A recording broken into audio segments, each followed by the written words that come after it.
ፓኪስታንን አቋርጦ ከአዲስ አበባ ወደ ኮሪያ የበረረው የኢትዮጵያ አየር መንገድ አውሮፕላን ዓለምን እያነጋገረ ነው። ሀገራቱ በሚሳኤልና ኒውክሌር ጦርነት ፍጥጫ ውስጥ ባሉበትና በርካታ የሲቪል አየር መንገዶች የሀገራቱን አየር ክልል ለመጠቀም በወሰኑበት ወቅት የኢትዮጵያ አየር መንገድ እንዴት ይህንን በረራ ለማከናወን ቻለ? ዝርዝሩ እንመለስበታለን። የኢትዮጵያ ጤና ባለሙያዎች ማህበር የጤና ባለሙያዎችን ዳቦ ጥያቄ ሌላ መልክ ለማስያዝ ወደምትፈልጉት አቅጣጫ ለመውሰድ የፖለቲካ ትርፍ ለማግኘት የምትሯሯጡ አካላት ከድርጊታችሁ ተቆጠቡ ሲል አሳስቧል። የዜናችን ትኩረት ነው። ለጠቅላይ ሚኒስትሩ እንዲደርስ ዘመቻ የተጀመረለት ደብዳቤ ጉዳይም የሚዳሰስ ይሆናል። አክብሮታዊ ሰላምታችን በያላችሁበት ይድረስ። የተወደዳችሁ የሸገር ታይምስ ቤተሰቦች እንዴት ናችሁ? የሰዓቱ ዜናዎቻችን አዳዲስ ክስተቶች ተካተውበት ነው ጀምሯል። በመግቢያችን ላይ ያስተዋወቅናችሁ አበይት ነጥቦች እንደሚከተለው በዝርዝር እንመለከታለን። አብራችሁን ቆዩ።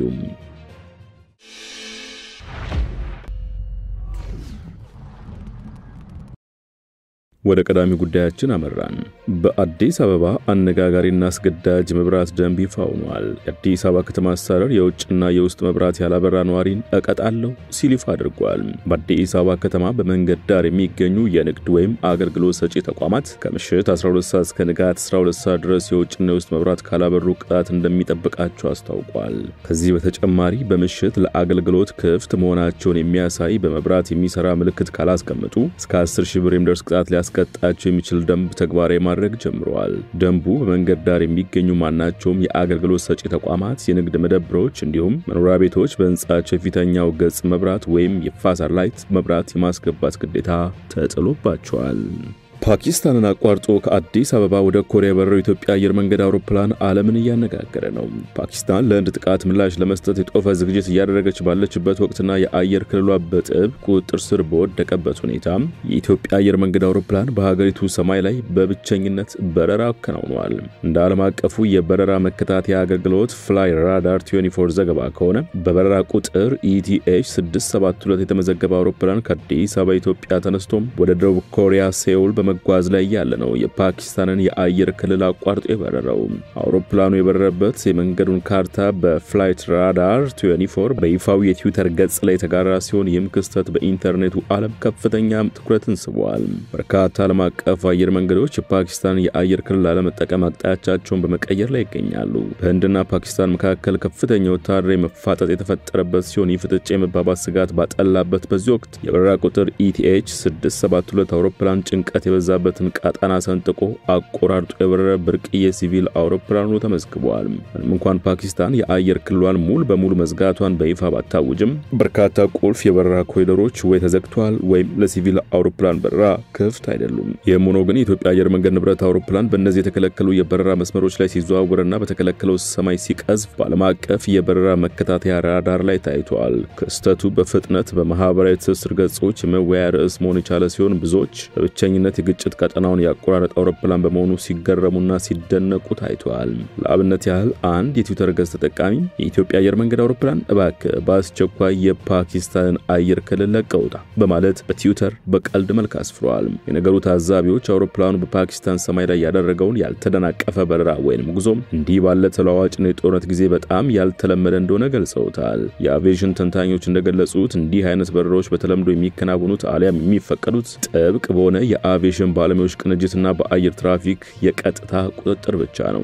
እስካሁን ድረስ በረራውን በሚመለከት ከፓኪስታን አቪዬሽን ባለስልጣናት የተሰጠ ኦፊሻላዊ መግለጫ የለም። ያም ሆኖ ክስተቱ በሲቪል ወይንም በንግድ አቪዬሽን ኢንዱስትሪና በጂኦፖለቲካል ውጥረቶች መካከል ያለውን ውስብስብ ግንኙነት ለመግለጽ እንደማሳያ ሆኖ አገልግሏል። ከዚሁ ጋር በተያያዘ የኢትዮጵያ አየር መንገድ በቅርቡ ወደ ፓኪስታን ተጨማሪ 3 በረራዎችን በማድረግ ሳምንቱን ሙሉ በረራ ሊኖረው እንደሚችል አስታውቋል። የኢትዮጵያ አየር መንገድ ቀደም ሲል ወደ ፓኪስታን ያደርግ ከነበረው በረራ በተጨማሪ ሌሎች መዳረሻዎችን ቦታ በማካተት በቅርብ ጊዜ ውስጥ ሳምንቱን ሙሉ በረራ ሊኖረው እንደሚችል በፓኪስታን የኢትዮጵያ አምባሳደር ጀማል በክር ገልጸዋል። አየር መንገዱ ፓኪስታኗ ካራቺ ከተማ በሳምንት 4 ቀን በረራ እንደሚያደርግ ያስታወሱት አምባሳደሩ ይህም በሁለቱ ሀገሮች መካከል የመጣ ትልቅ ለውጥ ነው ብለዋል። በቅርቡ ደግሞ የፓኪስታን ሁለተኛዋ ትልቅ ከተማ በሆነችው ላሆር በሳምንት 3 ቀን በረራ ይጀምራል ተብሎ በቅድ መያዙ የተገለጹ ሲሆን አጠቃላይ ሲታይም በቅርብ ጊዜ ውስጥ ሳምንቱን ሙሉ ወደ ፓኪስታን የሚደረግ በረራ እንደሚጠበቅም ተናግረዋል። ይህንንም ለማድረግ በቀጣይ በዚህ ዙሪያ የሚደረጉ ተቋማዊ ግንኙነቶችና የንግድ ለንግድ B2B ግንኙነትን የማጠናከር እንዲሁም ትስስሩን ወደ ተሻለ ደረጃ ለማድረስ ከፍተኛ ስራ ይሰራ እንደሚገኝ ጠቁመዋል። ከዚህ ባሻገርም ግንቦት 7 በአዲስ አበባ ከተማ የሚጀምረውን የፓኪስታን አፍሪካዊ ንግድ ጉባኤና አውደ ርዕይ በማስመልከት በርካታ የፓኪስታን ባለሀብቶች ወደ ኢትዮጵያ እንደሚመጡ አምባሳደሩ ገልጸዋል። የንግድ ጉባኤው እንደ አውሮፓውያን አቆጣጠር በ2017 ጀምሮ የታቀደ መሆኑን የገለጹም ሲሆን ከዚህ ቀደም በኬንያ ተጀምሮ ናይጄሪያ፣ ደቡብ አፍሪካ እንዲሁም ግብጽ መካሄዱን አስታውሰው አምስተኛው ጉባኤ በአዲስ አበባ እንዲከናወን መደረጉንም ተናግረዋል። አክለውም ኢትዮጵያ ይህንን የንግድ ጉባኤና አውደ ርዕይ አዘጋጅ ሀገር ሆና መመረጧ የምስራቅ አፍሪካ መግቢያ በር በመሆን ያላትን ስትራቴጂካዊ ጠቀሜታ ያጎላል ብለዋል። በተጨማሪም ኢትዮጵያ የኢኮኖሚ ደረጃዋን እንድታጠናክር ኢንቨስትመንት እንድትስብና የአህጉሯ የንግድ ማዕከልነቷን ይበልጥ እንድታሳድግ ትልቅ እድል እንደሚሰጣት ገልጿል። የአየር መንገዱ ሳምንታዊ በረራ እንዲሁም በቀጣይ ሳምንት በአዲስ አበባ የሚካሄደው የንግድ ጉባኤና አውደ ርዕይ የሁለቱን ሀገራት ግንኙነት የበለጠ የሚያጎላና የሚያጠናክር እንደሚሆንም አምባሳደሩ ገልጿል። ኦፕሬሽን ሲንዶር በሚል ከሰሞኑ እየተካሄደ በሚገኘው የህንድና የፓኪስታን ጦርነት ምክንያት ሁሉም አየር መንገዶች የፓኪስታን የአየር ክልል በመተው አማራጭ መስመሮችን ይጠቀሙ እንደሚገኝ ይታወቃል። የኢትዮጵያ አየር መንገድ ረቡዕ ዕለት በነበረው በረራ ፓኪስታን የአየር ክልል ያረፈ ብቸኛው አየር መንገድ ነው። የሰዓቱ ዜናችን እንደቀጠለ ይገኛል። የሳፋሪኮም ኢትዮጵያ ደንበኞች ቁጥር 8.8 ሚሊዮን መድረሱ ተሰማ። ሳፋሪኮም ኢትዮጵያ በ2017 ዓ.ም መጋቢት ወር ድረስ በኢትዮጵያ የሚገኙ ደንበኞቹ ቁጥር ላይ ከፍተኛ እድገት ማስመዝገቡን ገልጿል። የደንበኞች ቁጥርም 8.8 ሚሊዮን ደርሷል ብሏል። ይህም ካለፈው ዓመት ተመሳሳይ ወቅት ጋር ሲነጻጸር የ103.2 ዓመት እድገት የታየበት መሆኑን የኬንያው ዘ ስታር ጋዜጣ ዘግቧል። ኩባንያው ከፍተኛ የደንበኞች ቁጥር ማግኘት የቻለው ወደ ሀገሪቱ ቴሌኮም ገበያ ከገባ ከ3 ዓመት ባነሰ ጊዜ ውስጥ መሆኑን ዘገባው አመልክቷል። ሳፋሪኮም ኢትዮጵያ የኔትወርክ ተደራሽነቱን በማስፋፋትና የሞባይል ገንዘብ አገልግሎት ኤምፔሳን ጨምሮ የተለያዩ አገልግሎቶችን ማስጀመሩ ተጠቅሷል። በተጠቀሰው ጊዜ ውስጥም በሀገሪቱ ያሉ የሳፋሪኮም ኤምፔሳ አገልግሎት ተጠቃሚዎች ቁጥር 2.8 ሚሊዮን ደርሷል የተባለ ሲሆን $160 ሚሊዮን የሚጠጋ ገንዘብ መንቀሳቀሱ ተጠቁሟል። በተጨማሪም ኩባንያው እስከ መጋቢት 2017 ዓ.ም ድረስ 3141 የኔትወርክ ጣቢያዎች ላይ ኢንቨስት ያደረገ ሲሆን 895 ቀጥተኛ የስራ ዕድሎችን መፍጠሩ ተገልጿል። ከነዚህ ውስጥ 95% ኢትዮጵያውያን ሰራተኞች ሲሆኑ የውጭ ዜጎች ደግሞ 5% ብቻ መሆናቸው ተመላክቷል። ኩባንያው በ2013 ዓ.ም ፍቃድ ማግኘቱን ተከትሎ ለረጅም ጊዜ በኢትዮ ቴሌኮም ተይዞ በቆየው ገበያ ላይ መሰማራቱ ይታወቃል። የኢትዮጵያ የጤና ባለሙያዎች ማህበር የጤና ባለሙያዎችን የዳቦ ጥያቄ ሌላ መልክ ለማስያዝ ወደምትፈልጉት አቅጣጫ ለመውሰድ የፖለቲካ ትርፍ ለማግኘት የምትራራጡ ያላቸውን አካላት ከድርጊታችሁ ተቆጠቡ ሲል አሳሰበ። ማህበሩ የፖለቲካ ትርፍ ለማግኘት የሚሞክሩ አካላትን አጀንዳችን አትንጠቁን ሲል ነው ያስጠነቀቀው። የጤና ባለሙያዎች ጥያቄ ዳቦ ጥያቄ ነው፣ ሌላ ምንም አይነት የፖለቲካ አጀንዳ የለውም፣ ሊኖረው አይችልም በማለት ነገር ግን አንዳንድ አካላት አጋጣሚውን በመጠቀም ፖለቲካዊ መልክ ለማስያዝ ሲሞክሩ ይታያል ባይ ነው። ይህ ፍጹም ተቀባይነት የለውም። የጤና ባለሙያዎች ጥያቄ ብዙ ዓመታትን የቆየ እንጂ አሁን ካለው የጤና ባለሙያዎች ዳቦ ጥያቄ ለመልክ ለማስያዝ ወደምትፈልጉት አቅጣጫ ለመውሰድ የፖለቲካ ትርፍ ለማግኘት የምትራራጡ አካላት ከድርጊታችሁ እንድትቆጠቡ ማህበሩ በአጽንኦት ይጠይቃል ሲል አሳስቦ አጀንዳችን የሀገሪቱ የፖለቲካ ሁኔታ ጋር ምንም ግንኙነት የለውም ሲልም አክሏል። ለመሆኑ ጉዳዩን ወደ ፖለቲካ እየወሰዱ ነው የተባሉት አካላት ጤና ባለሙያዎች፣ ፖለቲከኞች፣ መንግስት ወይስ ማን ናቸው? ለዚህ ተጨባጭ መረጃ አላችሁ ለሚለው ጥያቄ ማህበሩ ምላሽ ሰጥቶበታል። የትኛውም አካል ይሁን የጤና ባለሙያዎች ጥያቄ ለዘመናት የተከማቸ ዳቦ ጥያቄ እንጂ ምንም አይነት የፖለቲካ ዓላማ እንደሌለው መገንዘብ ይኖርበታል። ጤና ባለሙያው እያደረገ ያለውን እንቅስቃሴ ብዙ ተከታይ ያላቸው ማህበራዊ ሚዲያ ተጠቃሚዎች እያጋሩትና የግላቸውን አስተያየት እየጨመሩ እንደሚለጥፉ ተመልክተናል።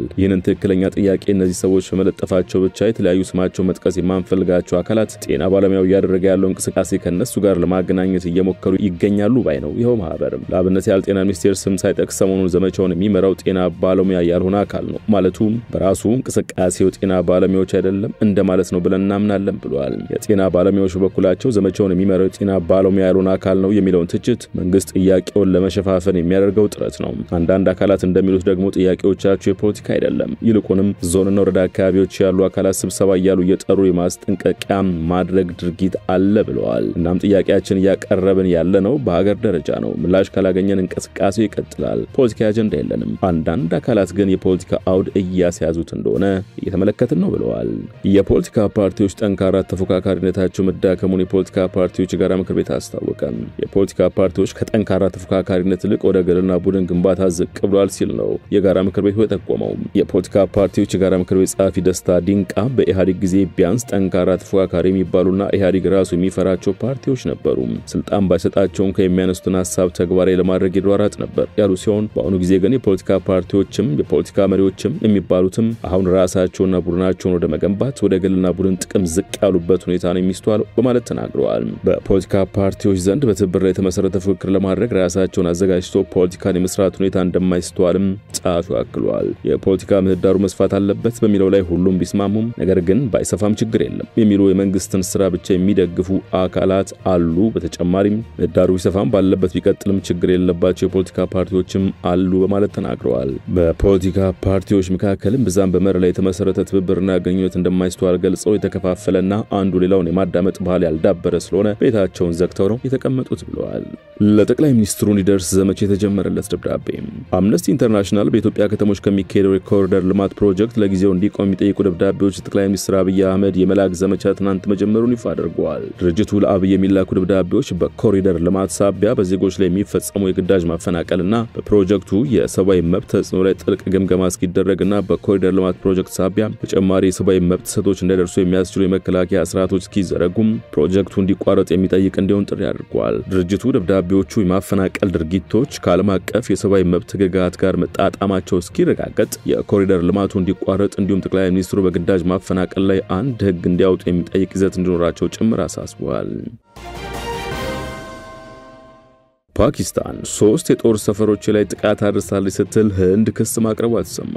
ፓኪስታን 3 የጦር ሰፈሮች ላይ በሰው አልባ አውሮፕላኖችና ሚሳኤሎች ጥቃት አድርሳለች ስትል ህንድ ብትከስም እስላማባድ ግን ውንጀላውን ውድቅ አድርጋለች። የህንድ ጦር ሀገሪቱ በምታስተዳድረው የካሽሚር ግዛት በሚገኘው በጃሙና በፑንጃብ ግዛት በሚገኘው ፓታንኮት የጦር ሰፈሮች ፓኪስታን የሞከረችውን ጥቃት ማክሸፉን ገልጿል። በህንድ ቁጥጥር ስር የምትገኘው ካሽሚር ባጃሞም ከተማም ሐሙስ አመሻሹ ላይ ፍንዳታዎች መሰማታቸውና መብራት መቋረጡ ተዘግቧል። የፓኪስታን መከላከያ ሚኒስትር ከጥቃቱ ጀርባ እጃቸው እንደሌለበት ተናግረዋል። እስካሁን ጥቃት አልፈጸምንም፣ ምንም አላደረግንም፣ ጥቃት አድርሰን ደግሞ አንክድም ሲሉ ከዋጅ አሲፍ ለቢቢሲ ተናግረዋል። ቀደም ሲል ሐሙስ ዕለት ህንድ የፓኪስታን የአየር መከላከያ መምታቷንና ኢስላማባድ ረቡዕ ምሽት ህንድ ውስጥ የሚገኙ ወታደራዊ ኢላማዎችን ለመምታት ያደረገችውን ሙከራ ማክሸፏን አሳውቃለች። ህንድ ረቡዕ ዕለት በፓኪስታንና ፓኪስታን ቁጥጥር ስር በሚገኘው ካሽሚር ውስጥ የሚገኙ ኢላማዎች ላይ ጥቃት መፈጸሟን ተከትሎ ፓኪስታን ድርጊቱ ሌላ ጥቃት አባባሽ ድርጊት ስትል ጠርተዋለች። ሰዓቱ ዜናችን አበቃም። በያላችሁበት ሰናይ ጊዜ።